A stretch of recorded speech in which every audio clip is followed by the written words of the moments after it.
ಸಂಸದೆ ಸುಮಲತಾ ದಿಢೀರ್ ದೆಹಲಿಗೆ ಪ್ರಯಾಣ ಬೆಳೆಸಿದ್ದಾರೆ. ಬಿಜೆಪಿ ಹೈಕಮಾಂಡ್ ಬುಲಾವ್ನ ಹಿನ್ನೆಲೆ ಪ್ರಯಾಣ ಬೆಳೆಸಿದ್ದಾರೆ. ಮಂಡ್ಯ ಟಿಕೆಟ್ ದಳದ ಪಾಲಾದ ಬೆನ್ನಲ್ಲೇ ಬಿಜೆಪಿ ಹೈಕಮಾಂಡ್ನಿಂದ ಸುಮಲತಾಗೆ ಬುಲಾವ್ ಬಂದಿದೆ. ಸಂಜೆ ಬಿಜೆಪಿ ವರಿಷ್ಠರ ಜೊತೆ ಸುಮಲತಾ ಮಾತುಕತೆ ನಡೆಸಲಿದ್ದಾರೆ. ನಡ್ಡಾ ಮತ್ತು ಅಮಿತ್ ಶಾ ಜೊತೆ ಸುಮಲತಾ ಮುಂದಿನ ನಡೆ ಬಗ್ಗೆ ಚರ್ಚೆ ಮಾಡ್ತಾರೆ. ಮೈತ್ರಿ ಧರ್ಮ ಪಾಲನೆ ವಿಚಾರ ಅಥವಾ ಏನ್ ಮಾಡಬೇಕು ಅನ್ನೋ ವಿಚಾರಗಳಿಗೆ ಸಂಬಂಧಪಟ್ಟ ಹಾಗೆ ಅವರು ಅದನ್ನು ಹೇಳಿದ್ದಾರೆ ಕೂಡ. ಕೊನೆ ಕ್ಷಣದವರೆಗೂ ಕೂಡ ಮೈತ್ರಿ ಅಭ್ಯರ್ಥಿ ತಾನೇ ಆಗ್ತೀನಿ, ಬಿಜೆಪಿಯಿಂದ ಅಭ್ಯರ್ಥಿ ಆಗೋ ಆಶಯ ಇದೆ ಅನ್ನೋ ಇಂಗಿತ ವ್ಯಕ್ತಪಡಿಸ್ತಾ ಇದ್ರು. ಬಟ್ ಮೈತ್ರಿ ಹಿನ್ನೆಲೆ ಮಂಡ್ಯವನ್ನ JDSಗೆ ಬಿಟ್ಟು ಕೊಟ್ಟಿರೋದ್ರಿಂದ, ಮಂಡ್ಯ ಬಿಟ್ಟು ನಾನು ಇನ್ನೆಲ್ಲೂ ಸ್ಪರ್ಧೆ ಮಾಡೋದ್ರಿಲ್ಲ ಅಂತ ಸುಮಲತಾ ಅವರು ಕೂಡ ಖಡಖಂಡಿತವಾಗಿ ಹೇಳಿರೋದ್ರಿಂದ ಹಾಗಿದ್ರೆ ಮುಂದೇನು ಅನ್ನೋ ಪ್ರಶ್ನೆ ಇತ್ತು. ಅದಕ್ಕೆ ಸಂಬಂಧಪಟ್ಟ ಹಾಗೆ ಈಗ ಬಿಜೆಪಿ ಕೇಂದ್ರದ ವರಿಷ್ಠರು ಸುಮಲತಾರಿಗೆ ದೆಹಲಿಗೆ ಬರುವಂತೆ ಬುಲಾವ್ ಕೊಟ್ಟಿದ್ದಾರೆ. ಸುಮಲತಾ ಕೂಡ ಈಗ ರಾಷ್ಟ್ರ ರಾಜಧಾನಿ ದೆಹಲಿಯತ್ತ ಹೊರಟಿದ್ದಾರೆ. ಸಂಜೆ ಪಕ್ಷದ ವರಿಷ್ಠರ ಜೊತೆಗೆ ಸಮಾಲೋಚನೆ ಮಾಡ್ತಾರೆ. ಅಲ್ಲಿ ಅವ್ರಿಗೆ ಯಾವ ರೀತಿ ಸೂಚನೆ ಸಿಗುತ್ತೆ, ಸುಮಲತಾ ಅವರಿಗೆ ಅದು ಒಪ್ಪಿಗೆ ಅನ್ಸುತ್ತಾ, ಕುತೂಹಲಕ್ಕೆ ಕಾರಣ ಆಗಿದೆ.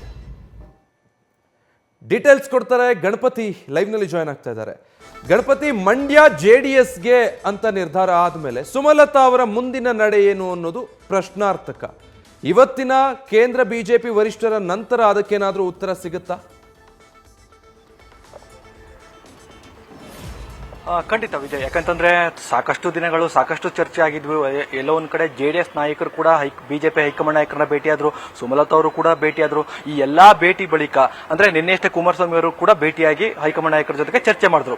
ಆದ್ರೆ ಇವತ್ತಿನ ಭೇಟಿ ನಾವು ಗಮನಿಸಿದಾಗ ಇದು ಅಂತಿಮ ಹಂತದ ಮಾತುಕತೆ ಅನ್ಸುತ್ತೆ. ಯಾಕಂತ ನೋಡಿ, ಇನ್ನೇನು ಅಭ್ಯರ್ಥಿಗಳನ್ನ ಹೆಸರು ಕೂಡ ಘೋಷಣೆ ಮಾಡಬೇಕಾಗುತ್ತೆ. ಬಿಜೆಪಿ ಅವರು ಕೂಡ ಉಳಿದ ಎಲ್ಲಾ ಕ್ಷೇತ್ರವನ್ನ ಘೋಷಣೆ ಮಾಡಿ ಮಂಡ್ಯ ಕ್ಷೇತ್ರವನ್ನ ಹಾಗೆ ಬಿಟ್ಟರೆ ಸಾಕಷ್ಟು ಒಂದು ಗೊಂದಲ ಕೂಡ ಏರ್ಪಡುವಂತ ಸಾಧ್ಯತೆಗಳಿರುತ್ತೆ. ಈ ನಿಟ್ಟಿನಲ್ಲಿ JDS ಅವರು ಆದಷ್ಟು ಬೇಗ ಮಂಡ್ಯ ಕ್ಷೇತ್ರದ ಅಭ್ಯರ್ಥಿಗಳನ್ನ ಘೋಷಣೆ ಮಾಡಬೇಕಾದಂತ ಅನಿವಾರ್ಯತೆಯಿಂದ ಸುಮಲತಾ ಅವರನ್ನ ಕರೆದು ಒಂದು ಸಮಾಧಾನ ಇರಬಹುದು ಅಥವಾ ಮುಂದಿನ ಏನಾದ್ರೂ ಭರವಸೆ ಪಕ್ಷದಲ್ಲಿ ಕೊಡುವಂತ ಜವಾಬ್ದಾರಿ ಇರಬಹುದು, ಈ ಎಲ್ಲಾ ಕೊನೆಯ ಹಂತದ ಮಾತುಕತೆ ಏನಿದೆ ಇವತ್ತು ಮಾತಾಡಲೇಬೇಕು ಅನ್ನೋ ಒಂದು ಅನಿವಾರ್ಯತೆಯಿಂದ ನೇರವಾಗಿ ಸುಮಲತಾ ಅವರನ್ನ ಹೈಕಮಾಂಡ್ ನಾಯಕರು ಕರೆದಿರುವಂತದ್ದು. ಇವತ್ತು ಈಗಾಗಲೇ ಸುಮಲತಾ ಅವರು ಹೈಕಮಾಂಡ್ ನ ಭೇಟಿ ಮಾಡಿ ಒಂದಷ್ಟು ಮಂಡ್ಯ ವಿಚಾರವಾಗಿರ್ಬೋದು, ಜೊತೆಗೆ ತಾನು ಯಾಕೆ ಪಟ್ಟು ಹಿಡಿದೆ ಅನ್ನೋ ಒಂದಷ್ಟು ವಿಚಾರಗಳು ಹೈಕಮಾಂಡ್ ನಾಯಕರ ಜೊತೆಗೂ ಕೂಡ ಚರ್ಚೆ ಮಾಡ್ತಾರೆ. ಕಾರಣಾಂತರದಿಂದ ಹೇಳೋದಾದ್ರೆ ಈಗಾಗಲೇ ಕುಮಾರಸ್ವಾಮಿ ಅವರು ಕೂಡ ನಿನ್ನೆ ಭೇಟಿಯಾಗಿ ಮಂಡ್ಯ ಕ್ಷೇತ್ರವನ್ನ ಪಟ್ಟು ಹಿಡಿದೆ ಅಂದ್ರೆ ನಮಗೆ ಬೇಕು ಅನ್ನೋ ನಿಟ್ಟಿನಲ್ಲಿ ಈಗಾಗಲೇ ಚರ್ಚೆ ಆಗಿದೆ. ಈ ನಿಟ್ಟಿನಲ್ಲಿ ಹೈಕಮಾಂಡ್ ನಾಯಕರು ಕೂಡ ಕುಮಾರಸ್ವಾಮಿ ಅವರ ಬೆನ್ನಿಗೆ ಕೂಡ ನಿಂತಿರುವಂತದ್ದು ನಿನ್ನೆಯ ಒಂದಷ್ಟು ಚಿತ್ರವನ್ನು ಕೂಡ ಗಮನಿಸಬಹುದು. ಆದ್ರೆ ಇವತ್ತಿನ ಸುಮಲತಾ ಅವರ ಭೇಟಿ ಹೇಗಿರುತ್ತೆ ಅಂತಂದ್ರೆ ಒಂದಷ್ಟು ಸಂಧಾನದ ಮಾತುಕತೆ, ಅಂತಿಮ ಹಂತದ ಮಾತುಕತೆ, ನಿರ್ಣಯ ಹಂತದ ಮಾತುಕತೆ ಅಂತಾನೆ ಹೇಳ್ಬೋದು. ಅಂದ್ರೆ ಒಂದ್ ವೇಳೆ ನೇರವಾಗಿ ಟಿಕೆಟ್ ಅನ್ನ ಮಂಡ್ಯದಲ್ಲೇನೆ ಅಂದ್ರೆ JDS ಸ್ಪರ್ಧೆ ಮಾಡಿದ್ಯಾ ಅದಲ್ಲಿ ಸುಮಲತಾ ಅವರು ಒಂದಷ್ಟು ಬೆಂಬಲ ಕೊಡುವಂತ ವಿಚಾರ ಆಗಿರ್ಬೋದು, ಅಥವಾ ಸುಮಲತಾ ಅವರು ಬೆಂಬಲ ಕೊಟ್ರೆ ಬಿಜೆಪಿಯಿಂದ ಯಾವೆಲ್ಲ ಭರವಸೆಗಳು ಸುಮಲತಾ ಅವರಿಗೆ ಸಿಗುತ್ತೆ, ಈ ಎಲ್ಲಾ ನಿಟ್ಟಿನಲ್ಲಿ ಅಂತಿಮ ಹಂತದ ಮಾತುಕತೆಯನ್ನ ನಡೆಸಲಿಕ್ಕೆ ಈಗಾಗಲೇ ಸುಮಲತಾ ಅವರಿಗೆ ಆಹ್ವಾನವನ್ನ ಕೊಟ್ಟಿರುವಂತದ್ದು.